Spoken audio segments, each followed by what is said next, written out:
Friends, આજે આપણે supplementary read 5 સે નો ટુ સ્ટ્રેસ જોઈશું. સે નો એટલે ના કહો, સ્ટ્રેસ એટલે ચિંતા. તો અહીંયા જે ચિત્ર આપ્યું છે ફ્રેન્ડ્સ, તમે જોશો કે ભાઈ એક વર્ગખંડ બતાવ્યો છે, એમાં બધા બાળકો બતાવ્યા છે, બરાબર. એક કંઈક માથા પર હાથ મૂકીને લખી રહ્યો છે, એક કંઈક વાંચતા વિચારી રહ્યો છે, એક કંઈક ઉદાસ મોડે બેઠો છે. તો આપણે જાણીએ છીએ કે બાળકોને પણ, ભણતા બાળકોને પણ કોઈક ને કોઈક ચિંતા હોય. ક્યાં તો કંઈ વિષય અઘરો લાગતો હોય, અથવા તો ક્યાંક પરીક્ષામાં ઓછા માર્ક્સ આવ્યા હોય, અથવા તો કંઈક વાંચતા હોય પણ યાદ નહીં રહેતું હોય. તો બાળકોને પણ ઘણા બધા સ્ટ્રેસ હોય છે. તો આ સ્ટ્રેસ કઈ રીતે દૂર કરવા, તમને પણ થતું હશે. કદાચ કોઈક વાર વાંચો તો યાદ નહીં રહે, બરાબર. કોઈક વાર તમે પરીક્ષામાં માર્ક્સ ઓછા આવે, મમ્મી પપ્પા શું કહેશે, ટીચરો શું કહેશે, આ ડર હોય, અને પરિણામે આપણને એક ચિંતા આપણામાંની અંદર ચિંતા થાય છે આપણને. તો એ ચિંતા કઈ રીતે, એ સ્ટ્રેસ કઈ રીતે દૂર કરવો, તે આપણને આ પાઠ શીખવે છે. તો આપણે આજે આ યુનિટ જોઈશું, સે નો ટુ સ્ટ્રેસ.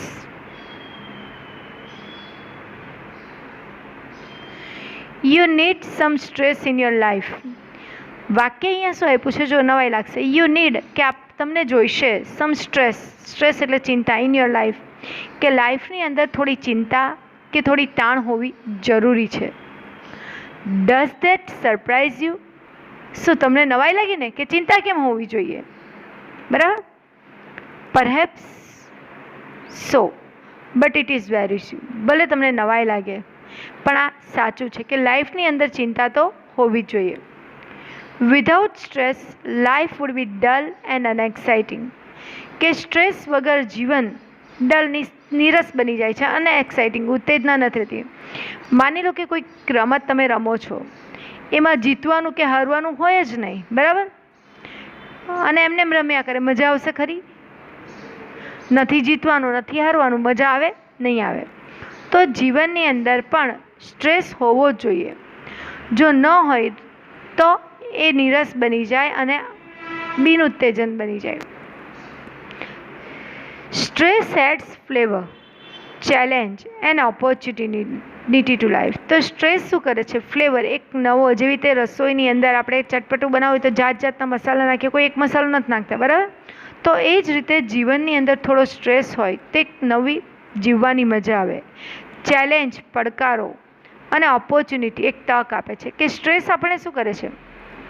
એક નવો સ્વાદ આપે, એક પડકાર આપે, અને એક તક આપે. But too much stress affects our physical and mental health. પરંતુ ટુ મચ સ્ટ્રેસ, વધુ પડતો સ્ટ્રેસ, અફેક્ટ્સ, અસર કરે છે, our physical and mental health, આપણી શારીરિક અને માનસિક સ્વાસ્થ્યને.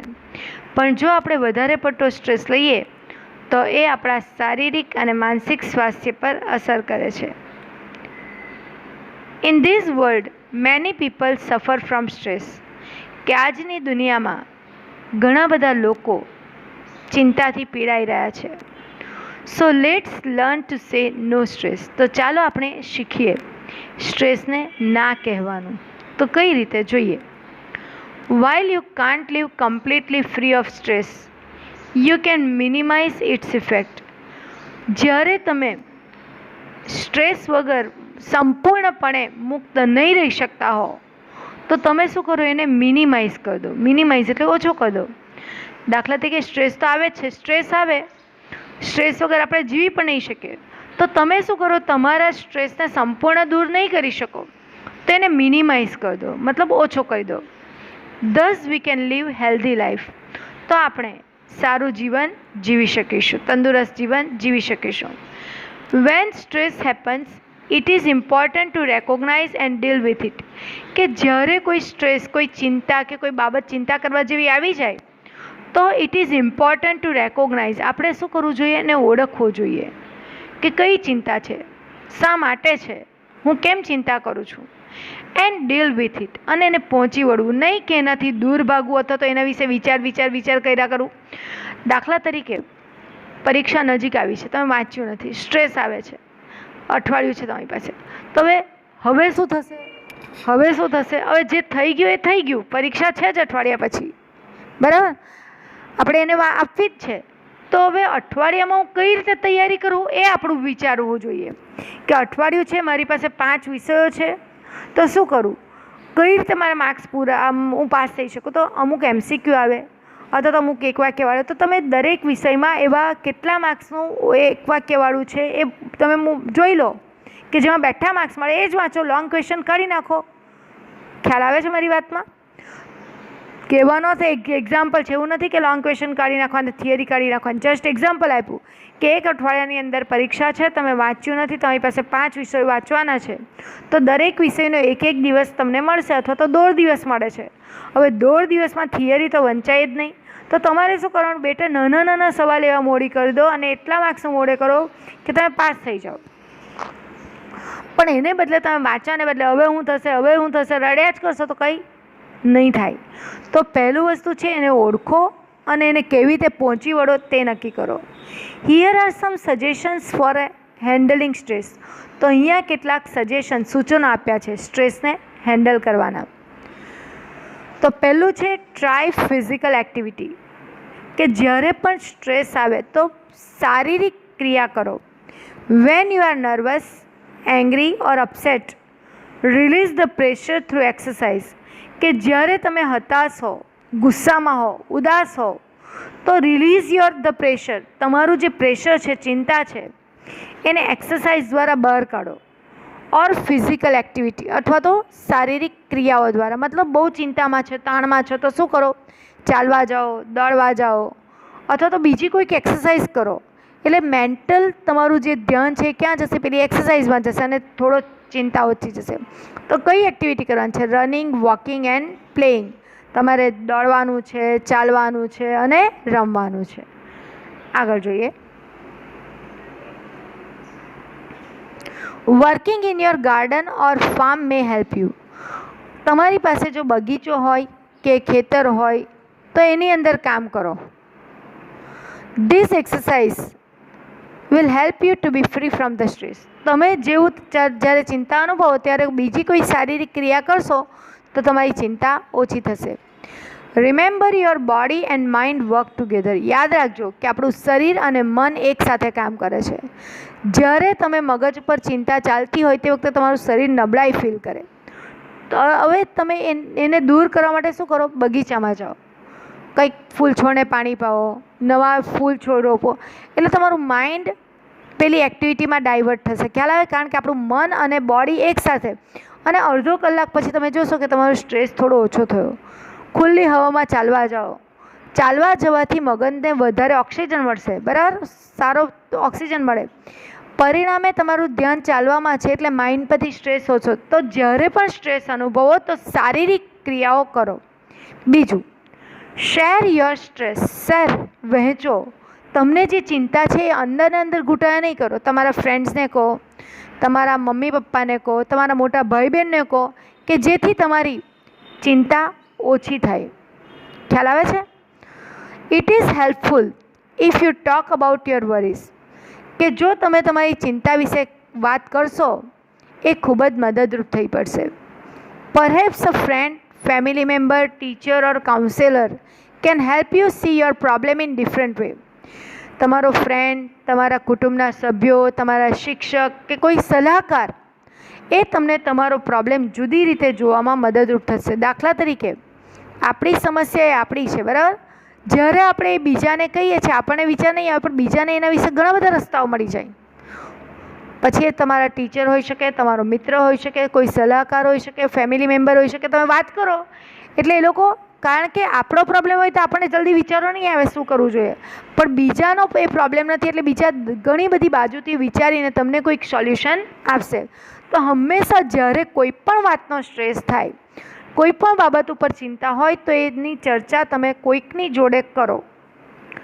If you find your problem serious. માની લો કે તમારો પ્રોબ્લેમ, તમારી સમસ્યા ગંભીર હોય, you can meet your doctor. ડૉક્ટરને મળો. સચ help may help you say no to stress.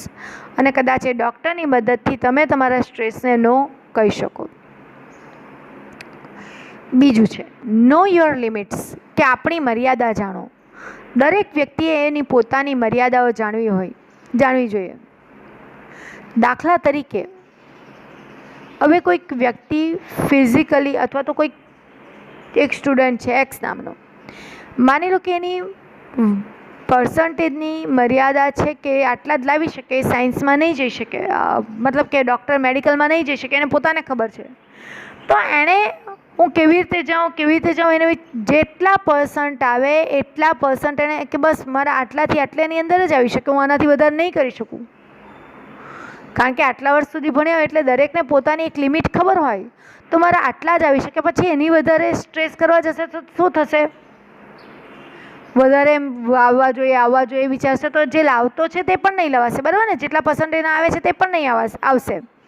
અથવા દાખલા તરીકે કોઈ એક વ્યક્તિ બે જ રોટલી ખાઈ શકતો હોય, એ વ્યક્તિ એમ કે મારે પહેલવાન થવું છે, મારે ખાવું છે, એ વધારે પડતું જો ખાવા જશે તો એની હાલત શું થાય?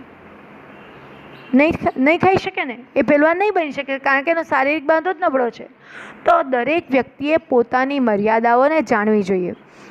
માની લો કે if your problem is serious, તમારી પ્રોબ્લેમ ગંભીર છે, you can not solve or change it, તમે એને સોલ્વ પણ નથી કરી શકતા. ઘણીવાર એવું કરે કે હું જ કરી નાખાય તો થઈ જશે, પણ માની લો કે તમને એવું લાગે કે તમે સોલ્વ નથી કરી શકતા ઓર ચેન્જ ઇટ, બદલી નથી શકતા, લીવ ઇટ અસાઇડ, એને બાજુ પર મૂકો. નથી થઈ શકતું. દાખલા તરીકે વાંચતા બી ઘણીવાર એવું બને કે અમુક વસ્તુ નહીં જ સમજ પડે. હવે નથી ખ્યાલ આવતો એ પ્રશ્નમાં તો એને સાઈડ ઉપર મૂકી દો. એના ઉપર ચિંતા કરી નથી આવડતું, એના પર ચિંતા કરશો તો સમય બગડશે. તો બેટર છે કે તમે નવો પ્રશ્ન લઈ લો. ડોન્ટ ફાઇટ ધ સિચ્યુએશન, એની સાથે લડવાની કોશિશ નહીં કરો. Learn to accept what it is, અને સ્વીકારી લો જેમ છે એમ જ. કોઈ પણ પરિસ્થિતિ જ્યારે તમે બદલી નહીં શકો તો જેવી છે એવી એને સ્વીકારો. Later on you will find some solution, પાછળથી તમને એનો કોઈક ને કોઈક ઉકેલ મળશે જ. આગળ, tech care of your self, પોતાની જાતની સંભાળ રાખો. ઘણીવાર વ્યક્તિ ચિંતામાં એટલું બધું એ થઈ જાય કે પોતાને ફિઝિકલી નબળો પાડી દે, માનસિક રીતે નબળો પાડી દે, કદાચ કોઈક વાર પાગલ થઈ જાય, કોઈક વાર એ સુસાઇડ કરે, આવું બધું બને છે ફ્રેન્ડ્સ. તો તમે તમારી જાતને સંભાળો. ગમે એટલો પ્રોબ્લેમ આપણાથી મોટો નથી, આપણું જીવન અમૂલ્ય છે, આ ખાસ ધ્યાન રાખજો. You are special. માની લો કે કોઈ પ્રોબ્લેમ નહીં ઉકેલાય તો નહીં ઉકેલાયો, પણ આપણું જીવન તો સ્પેશિયલ છે, ખાસ છે. ગેટ ઇનફ રેસ્ટ, એટલે આરામ કરો. ઈટ વેલ, બરાબર ખાઓ. કે સ્ટ્રેસના કારણે ઘણા શું કરે? આરામ કરવાનું છોડી દે, ખાવાનું છોડી દે. ખાવાનું છોડવાથી પ્રોબ્લેમનું સોલ્યુશન થઈ શકે ખરું? નહીં થઈ શકે. If you don't eat properly, જો તમે યોગ્ય રીતે નહીં ખાશો, you will have less abilities, તો તમારી કાર્યક્ષમતા ઘટશે ટુ સોલ્વ યોર પ્રોબ્લેમ. શારીરિક રીતે નબળા પડશો, અને શારીરિક રીતે નબળા પડશો એટલે પ્રોબ્લેમનું સોલ્યુશન થશે નહીં. ઘણીવાર ટેન્શન આવે એટલે અમુક ખાવાનું છોડી દે. ફ્રેન્ડ્સ, ખાવાનું છોડવાથી કશું થતું નથી. If stress doesn't એલાવ you to sleep, ઘણીવાર ચિંતા થાય તો ઊંઘ નહીં આવે, you should meet your doctor, તો તમે ડૉક્ટરને મળો. ખ્યાલ આવે છે? પણ ગમે એટલું મુસીબત હોય, આપણે આપણી જાતની કાળજી રાખવાની જ છે. સ્ટ્રેસના કારણે આપણે આપણી લાઈફને ખરાબ નથી કરવાની. આગળ જોઈએ. Give time for fun. ઘણીવાર સ્ટ્રેસનું કારણ એ છે કે વ્યક્તિનું જીવન આજનું એટલું બધું વ્યસ્ત છે કે એમાં એને પોતાના ફેમિલી સાથે કે પોતાના મિત્રો સાથે કે બહાર જવા માટે સમય જ નથી, અને પરિણામે એને સ્ટ્રેસ ઉત્પન્ન થાય છે. તો મોજ મજાને પણ સમય આપો. Adjust time for both work and enjoyment. તો તમારે કામ માટે પણ સમય કાઢવાનો છે અને મોજ મજા માટે પણ કાઢવાનો છે. એટલે જ આપણે હોલિડેઝ આપ્યા છે. For your well Bing, good health, play is as important as work. કે તમારા સારા માટે, તમારે સારા તંદુરસ્તી માટે રમત ખૂબ અગત્યની છે. જેવી રીતે તમારું કામ અગત્યનું છે એટલું જ અગત્યનું રમત પણ છે. Take break from your daily activity. રોજિંદા કાર્યમાંથી કોઈક વાર બ્રેક લો. તમે રોજ કામ કરતા હો, અઠવાડિયામાં એક દિવસ તમારા માટે કાઢો, જ્યારે તમે રમત રમો અથવા તો બીજે કશે ફરવા જાઓ. Have fun and enjoyment. મોજ મજા કરો અને આનંદ માણો. આગળ, બી અ પાર્ટિસિપન્ટ. હિસ્સો બનો. One way to keep from getting bored, sad and lonely is to go where it is all happening. One way to keep from getting bored. એક રસ્તો છે કે તમારે ચિંતામાંથી, ઉદાસીમાંથી, એકલતામાંથી to go where it is all happening, કે એકલા બેસી રહેવું એ પણ યોગ્ય નથી. Sitting alone can make you feel frustrate. તમે એકલા બેસી રહેશો, બરાબર, દાખલા તરીકે ચિંતા છે, કોઈને કહેશો જ નહીં, એકલા બેસી રહેશો તો તમે વધારે નિરાશ થશો. Instead of feeling sorry for your self, માની લો કે તમારા માર્ક્સ ઓછા આવ્યા, કોઈ ચિંતા છે, તો તમે તમારા વિશે દિલગીર નહીં થાઓ. બીકમ અ પાર્ટિસિપન્ટ, એનો હિસ્સો બનો. જે થઈ ગયું એ થઈ ગયું, સ્વીકારી લો. Offer your service in neighbourhood or voluntary organisation. જ્યારે તમને બહુ સ્ટ્રેસ હોય તો તમે શું કરો, બાજુવાળાની મદદ કરો, તો કોઈ સેવામાં કાર્યમાં જોડાઈ જાઓ કે જેથી તમારું માઇન્ડ ડાયવર્ટ થશે. Help your self by helping other people, કે બીજાઓને મદદ કરીને તમે તમારી જાતને મદદ કરો. એકલા બેસી રહેશો ખૂણામાં કે રડ્યા કરશો, એનાથી કોઈ પ્રોબ્લેમનું સોલ્યુશન ન થવાનું. એને બદલે તમે કોઈક જગ્યાએ કોઈકની સેવા કરો, બાજુમાં કોઈ ગરડી વ્યક્તિ છે તો તેને શાકભાજી લાવી આપો, અથવા તેને બીજું કોઈ રીતે મદદ કરો, તો કોઈ સંસ્થા છે તમારી બાજુમાં ત્યાં જઈને મદદ કરો, તો એનાથી તમારો સ્ટ્રેસ ઓછો થશે. Get involved in the world, દુનિયામાં જોડાઈ જાઓ. And the people around you, તમારી આજુબાજુ જે લોકો છે એની સાથે કનેક્ટ થઈ જાઓ. You will find they will be attracted to you, તો જેવું તમે લોકો બીજા સાથે ભળશો એવું તમને લાગશે કે તમારું જીવન જીવવા જેવું છે, પેલો પ્રોબ્લેમ સાઈડ ઉપર નીકળી જશે. You will be one on your way to making a new friends, તમે તમારી રીતે નવા મિત્રો બનાવી શકશો. એન્ડ એન્જોઈંગ ન્યૂ એક્ટિવિટીઝ, અને નવી પ્રવૃત્તિનો આનંદ માણી શકશો. આગળ, ચેક ઓફ યોર ટાસ્ક, તમારા કાર્યને ચેકઆઉટ કરતા જાઓ, ટીક કરતા જાઓ. A person can not take care of all the things at a time, કે દરેક વ્યક્તિ એક જ સમયે બધી જ વસ્તુની કાળજી રાખી શકતો નથી.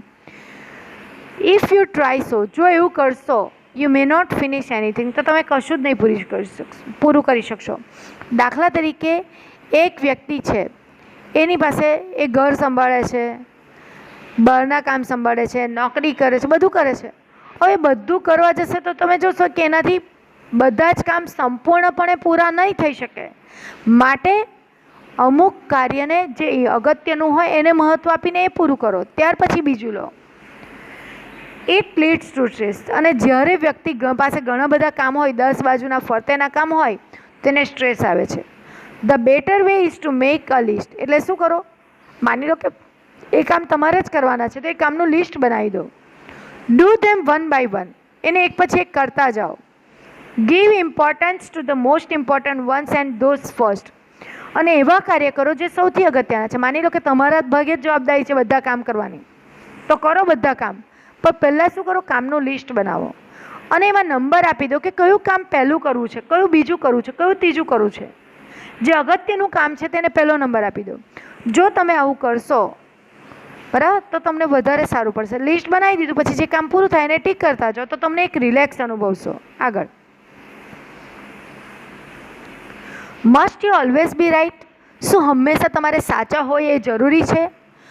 Do other people upset your particularly when they don't do things your way, શું બીજા લોકો યોગ્ય રીતે કામ ન કરે તમારી રીતે તો તમે દુઃખી થાવ છો? ઘણીવાર આપણે એવું જ કરીએ, જણી મેં તો એને આમ કરવા કીધું ને એણે આમ કર્યું, એણે કર્યું તો કર્યું, એ જે સમજ્યો તે પ્રમાણે એણે કર્યું, આપણે દુઃખી થવાની જરૂર નથી.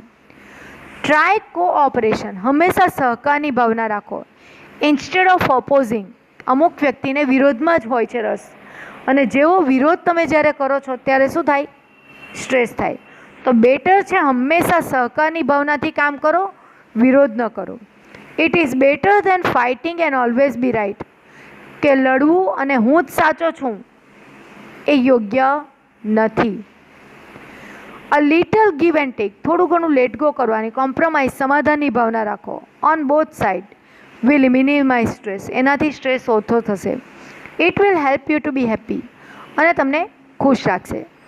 It is okay to cry, better છે રડી લો. A good cry can be helpful, તમે રડશો તો વધુ સારું થશે. It will give you relief, તમને રાહત થશે. માની લો કે બહુ સ્ટ્રેસ લાગતો હોય, રડવું આવતું હોય તો રડી જ લેવાનું જોર જોરમાં, તો એનાથી શું થશે, આંસુ દ્વારા તમારો સ્ટ્રેસ બહાર નીકળી આવશે. It also help you to stop headache, માથું દુખાવો ઓછો થશે. એન્ડ ફિઝિકલ ટ્રબલ, બીજી શારીરિક મુશ્કેલીઓ પણ ઓછી થશે. ટેક સમ ડીપ બ્રીથ, ઊંડા શ્વાસ લો. દે ઓલ્સો રિલીઝ ટેન્શન, એનાથી પણ ટેન્શન ઓછું થાય છે. The art of relaxation, relax થવાની કળા. The best way to avoid stress is to learn how to relax. સૌથી શ્રેષ્ઠ રસ્તો છે કે આપણે આરામદાયક કેવી રીતે બનવું એ શોધવું છે. Don't pay attention to your worry, તો સૌથી પહેલો રસ્તો છે તમારી ચિંતા ઉપર ધ્યાન જ નહીં આપો. Find activities that give you joy. દાખલા તરીકે સ્ટ્રેસ આવે તો તમે એના પર ધ્યાન નહીં આપો, તમને જે ગમે છે એ પ્રવૃત્તિ, કુકિંગ ગમતું હોય, સિંગિંગ ગમતું હોય, ગાર્ડનિંગ ગમતું હોય, જે ગમતું હોય એ કામ કરો. It can also B good for your mental and physical health. એનાથી તમને શારીરિક અને માનસિક રીતે બહુ સારું લાગશે. ફર્ગેટ અબાઉટ ઓલવેઝ વિનિંગ, હંમેશા જીતવાની અપેક્ષા છોડી દો. અમુક વ્યક્તિ એવું જ કે મારું જ થવું જોઈએ, હું જ પહેલો આવું જ, આ નહીં રાખો, આનાથી સ્ટ્રેસ જ ઊભું થાય. Focus on relaxation, enjoyment and health. Relaxation, આરામ ઉપર, મોજ મજા અને સ્વાસ્થ્ય પર ધ્યાન આપો. Follow the method and that works for you, અને એ પદ્ધતિ અનુસરો જે તમને કામ આવે. And this you can say no to stress, અને આ રીતે તમે સ્ટ્રેસને નો કહી શકો. ફ્રેન્ડ્સ, અહીંયા ઘણું બધું કહેવામાં આવ્યું છે. તો ક્યારેય પણ કોઈ ચિંતા આવે તો એ ચિંતા કરવી નહીં, એના ઉપાયો શોધવા અને વડીલો સાથે વાત કરવી, એમની સલાહ લેવી, મિત્રો સાથે વાત કરવી, એમની સલાહ લેવી, તો કોઈ પણ પ્રોબ્લેમનું સોલ્યુશન મળી જ રહેશે. પાઠ અહીંયા પૂરો થયો.